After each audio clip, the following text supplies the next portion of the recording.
Hello, everybody. Welcome back to Care for the Common Game. Today, in deck number 481, we're going to talk about Grumgully, the Generous. Here again, this is another one, another deck that I've had the privilege of actually seeing in action. Um, buddy Danny played this other night too, and I'm telling you, it looks like a ton of fun. Anyway, we are Gruul for 3 mana for a 3/3. Each other non-human creature you control enters the battlefield with an additional +1/+1 counter. Spoiler alert, there are no humans in the deck. Obviously. So, the very first thing I thought of, absolute, was persist. Now, the problem is in red and green, at least the cards that I own, the only persist creatures were Scuzzback Marauders, which, I mean, it 5/2s all over the place. But the beautiful part is when it dies, it comes back with a -1/-1 counter. Grumgully gets it a +1 counter. They cancel each other out and are both removed. And it just, as long as your general's out there, it just keeps coming back. And then Arios. Yeah, okay. I mean, we can deal 3 damage, but there again, it just doesn't stay dead. So I run those. They may not be exceptional, but creatures that don't stay dead typically have some value. But then I thought, you know what? What about just +1 counter synergy? So that's why I'm just James Hughes just hit the camera. He's like, hey, what's up? Anyway, just a Yangu. You know, all your creatures with 1/1 counters on them have, the Bird of Paradise ability. So that's good. I am going to make an attempt to actually try to, say the actual names. I realize some of y'all are actually listening and not watching. Fertilid getting another +1/+1 counter on injury is really good. I mean, Fertilid comes into play and you can use it 3 times now. Rishkar, Pima Renegade, another awesome. Helps the mana and distributes 2 counters, so that's not bad at all. The Longshot Squad. Each creature you control with a 1/1 counter on it has reach. Yeah, I mean, it's got Outlast too, but, we're really running it for that last line. What about Krinko, 10th Street Hooligan? Sorry. Hey guys, what's up? No, 10th Street Kingpin. This is not bad. He's going to come into play with a 1/1 counter thanks to our commander. And then we're just going to go from there. Renegade Crassus.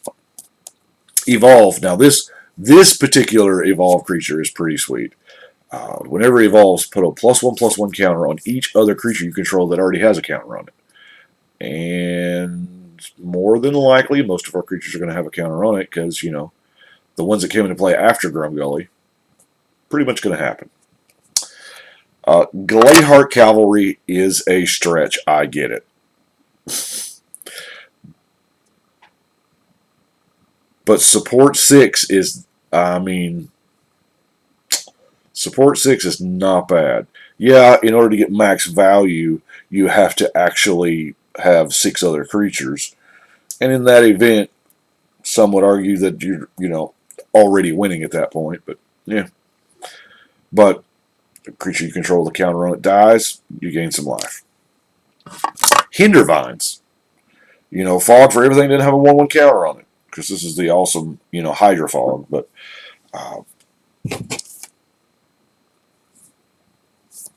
running Domri, just mainly because we are just hardcore running creatures. I mean, giving them plus. And he does give the, you can add the mana. I don't. If there was a mana rock that costs 3, yeah, we would play it, but you know what? You can't attack and kill a mana rock. This is kind of vulnerable.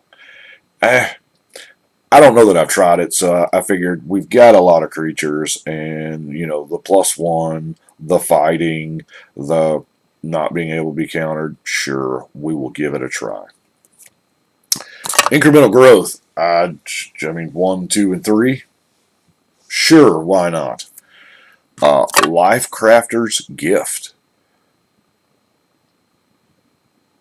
Here again, it's the we're doing the instant version of the other card. Plane-wide Celebration is okay. Stop laughing. I know. But it seems like now. Granted, I have yet to actually cast this card. I put it in what 1 or 2 decks. Y'all know better than I would. Um, but it seems like 4 of any of these is pretty good. Now, I don't know. Oh, by the way, it makes citizen tokens, so that's pretty neat. My oldest son years ago was wanting to make a citizen deck, and he got out both cards that made citizens. He's like, dang it. Anyway, I don't think we're quite there yet. Proliferating 4 times, gaining 16, getting 4 creatures. You know, and it does not designate those citizens are humans, so they'll come in as 3/3s. So it feels like, and yeah, there may be times where you want to do, you know, the entire buffet here, one of each, but it seems like the real power is choosing 4 of the same one. Now the proliferate really grabs my attention. So let's look at some mana here. It's kind of the usual suspects for Gruul. Llanowar Elf, Elvish Mystic, Secure Tribe Elder. That's the creatures. The spell-wise, we have a Rampant Growth, a Nature's Lore, Harrow, Sky Shroud Claim, artifacts, of course, Talisman of Impulse, Firewide Border Post, Gruul Locket, and Gruul Signet. Now, card draw, I'll be honest with you, I could probably use some more. We've got Elemental Bond, power 3 creature draws as a card. Garrett's Pack Leader, same thing. Soul's Majesty. Because I figure, even if you spend 5 mana to draw 4 cards, that's still not bad. And then Return of the Wild Speaker.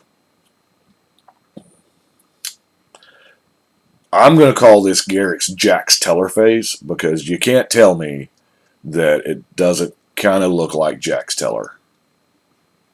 Just saying. Anyway, let's look at some creatures, shall we? In no particular order. Rakish Air. Now, I was very careful to obviously stay away from humans, or at least I think I did. I tried anyway. As normal, the deck list is over on Archidect. On my page on Archidect, I'll put the link in the show notes below. But whenever a vampire you control deals combat damage to a player, you put a 1/1 counter on it. Now, granted,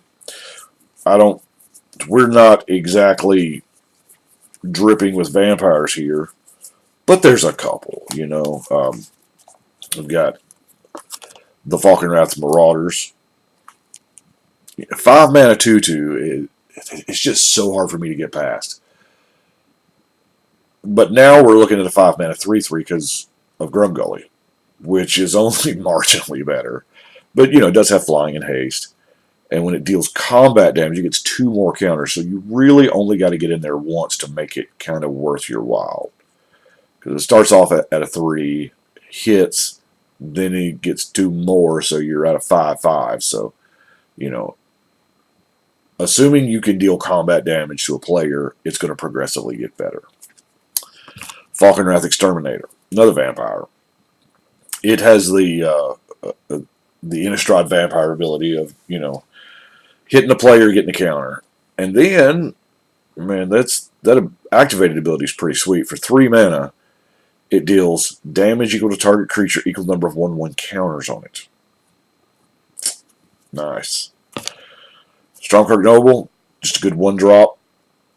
Also does not like the humans. Man, there are some days I can identify. um, and it has the combat damage player 1/1 counter. Now, Ashling the Pilgrim, he actually, when Danny played it, he had the Ashling the Pilgrim out, and I looked over, and I'll be honest with you, I was terrified because he had enough mana and she had enough counters to where you can do it. So you can do it twice a turn. You can do it twice a turn as much, on everybody's turn. And he had enough mana to where this thing had, because you get up and as an opponent playing against Ashling, you're like, well,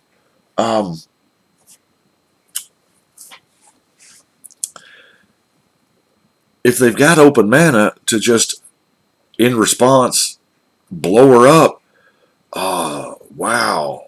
Stuff just dies, including like players. But then, by the same token, you're not wanting to target it because, well, maybe that giant 12/12's not headed my way. I mean, I don't know. I like the card. Feral Hydra, of course, this, it enters with X +1, I guess, +1/+1 counters on it now, and then 3 mana, anybody can spend 3 mana to put a 1/1 counter on it. Now, this rarely happens. Normally, it's just you, but there are times where an opponent, be wary though, if you attack a player at the table and somebody else dumps a ton of mana into this to deal more damage, just know they probably have a kill spell to deal with it if it comes at them. Because that's been my experience. Ridgescale Tusker. Enters the battlefield, put a 1/1 counter on each other creature you control. I'll pay 5 for that on a 5/5 body. Now, Slumbering Dragon I really like. 1 mana, 3/3 flyer. Now, it can't attack or block unless it's got 5 counters on it. So that means 8/8 flyer for 1 mana, right? It takes a while to get there. Because whenever a creature attacks you or a walker you control, it gets a counter. So, it's going to come in with 1. So, you got 1 down, 4 to go. And we have enough 1/1 counter placements that it shouldn't be that big of an issue. This is as close to a vanilla creature as we're running, I guess. The Kendra Charioteer. 3 mana, 3/3 trample, and passes out trample to your team. That is a favorite thing because if we are getting, the 1/1 counters up, and by the way, no, there's no doubling season or doubling season-ish card. I'm out of hardened scales. Those would all be perfect. If you've got them, run them. Beautiful cards. Aggressive Mammoth is the other one. Now, I like the Aggressive Mammoth. A lot. A whole lot. We're at 6 mana for an 8/8 trample, which if you want to go back in time, that's about the rate. But in the early days of Magic, our 6 mana 8/8 trample cost us. The Force of Nature way to spend 4 green every turn or else it'd hit us for 8. Nowadays, we get 6 mana 8/8 trample with upside. Your team has trample too, so that's kind of neat.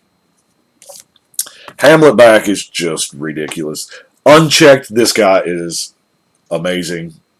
Because it's any creature, anybody's creature. And the creature's... Whoa. Right? Now,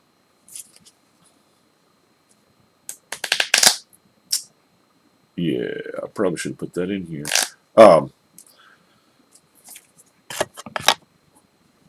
Reach, trample, protection from multicolor, stone coil serpent. So it's we don't get a lot of just X artifact creatures. I mean, we don't. We used to, but they didn't have this many abilities. Undergrowth Champion. You know, landfall gets a counter. Petrified Woodkin. Now, I love the Bloodthirst mechanic, and I was real close to putting that Bloodthirst 6 dragon in here, and I didn't. And then I was real close to putting it in Torbrand, and I didn't. I don't know. I'll find a home for it eventually. But protection from instants is big. Can't be countered. Yes, it's a 7 mana 3/3, but let's face it, we're never going to play. You don't play it as a 7 mana 3/3. This is a second main after you've bashed facing combat. That's what this card is. Mowu. So Mowu enters play as a 5/5? Yeah. Trample and Vigilance, of course. Bloodhaul Ooze. Now that two abilities, that first one we're just going to look past because we're not going to have any black permanents, but we will have green permanents. And it does it during the upkeep, so it's not bad. Now, I say not bad. This is a 1 mana 1/1, now a 2/2, and by the time you attack with it, you're going to go through your upkeep. It'll be a 3/3. It's a 1 mana 3 power that is just going to grow. That's better than okay. Stag Beetle. Number of creatures in play. 5 mana, insect. Enters the battlefield with a number of X counters on it. Or 1/1 counters. Ooh, nice. Apocalypse Hydra, just a good +1 counters, Scrounging Bandar. Scrounging Bandar did a little bit of work too, because he was able to move them counters over to something that mattered. I can't remember what it was. Rock Slide Elemental. Whenever another creature is put into a graveyard from the battlefield, notice it doesn't say yours or theirs, just any creature. Any creature dies. He gets a 1/1 counter. Oh yeah. First strike, too. And then Rampaging Balos. Now, I'll admit I put Rampaging Balos in here. It does not have any +1/+1 counter synergy, but it rewards you for playing lands.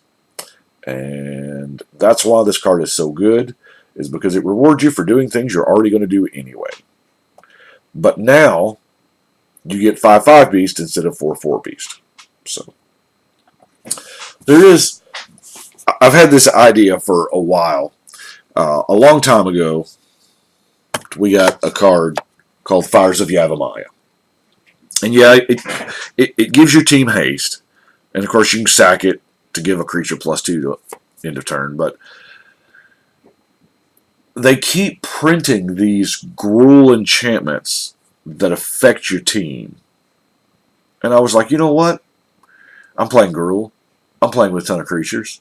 Let's do this. So I'm playing with Fires. And then the Gruul War Chant. Each attacking creature you control gets +1 and can't be blocked except by 2 or more creatures. So they got to double block everything.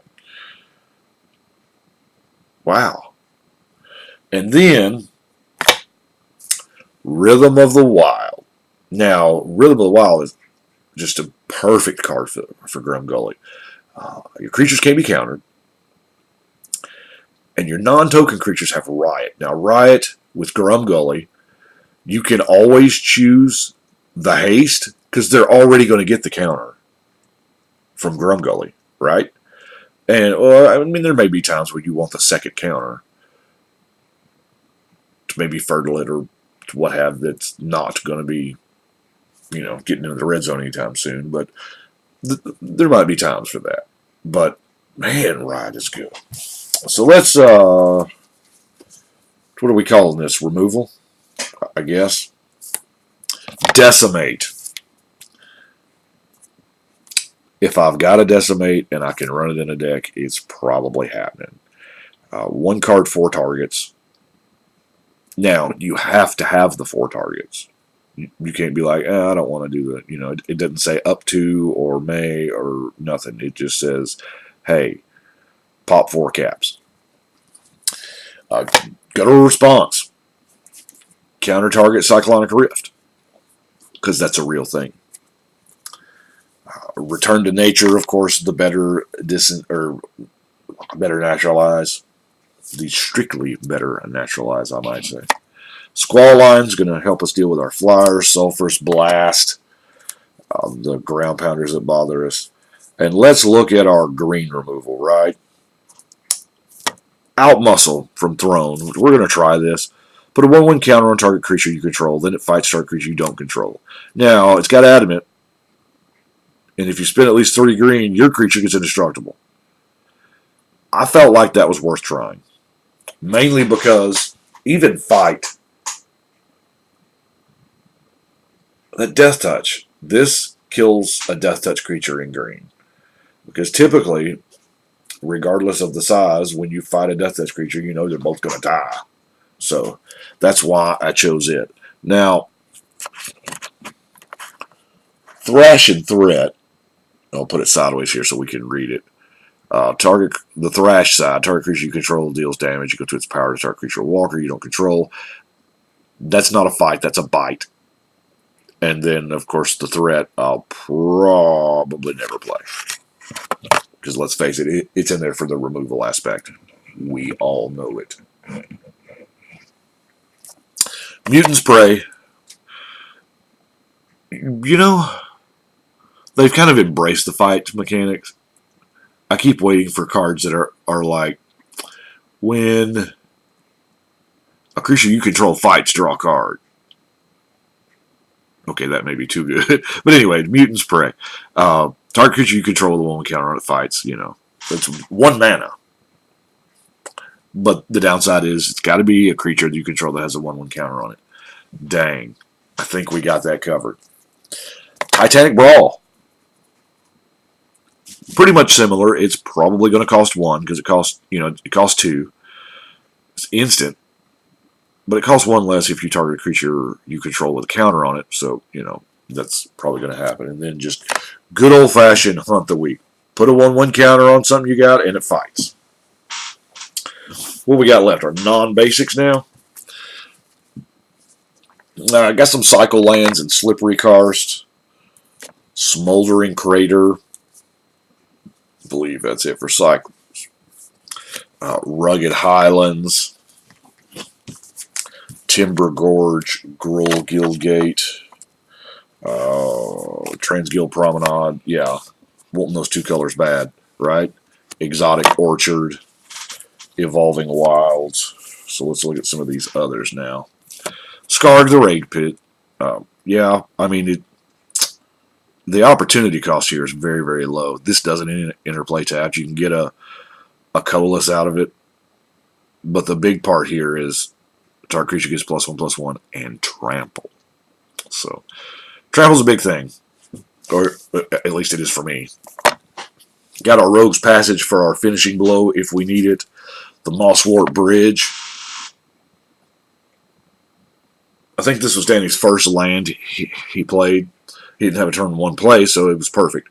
I can't remember what was up underneath the bridge. But I felt like Mosswort Bridge probably was a thing that should have been an Eldraine anyway.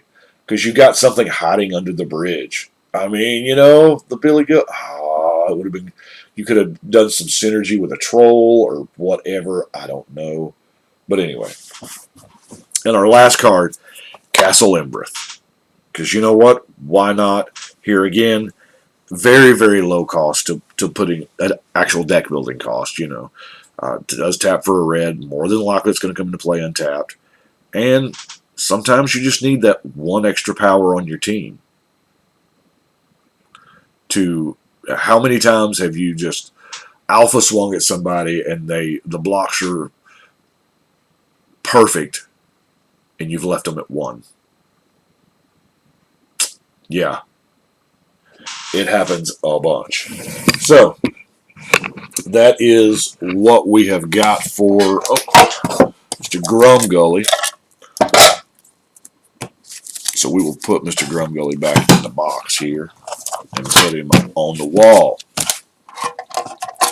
Now, if y'all will remember, of course this is going to look weird.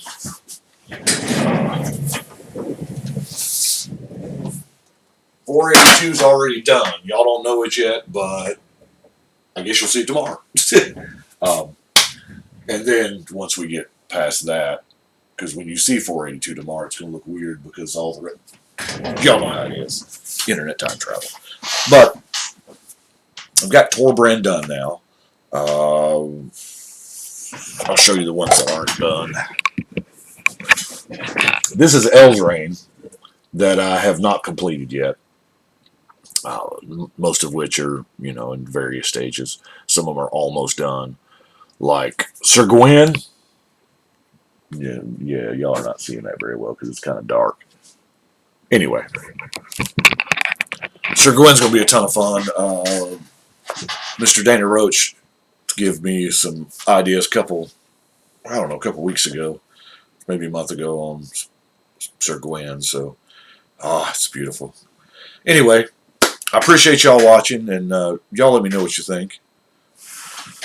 But I think right now, we're going to shuffle and cut.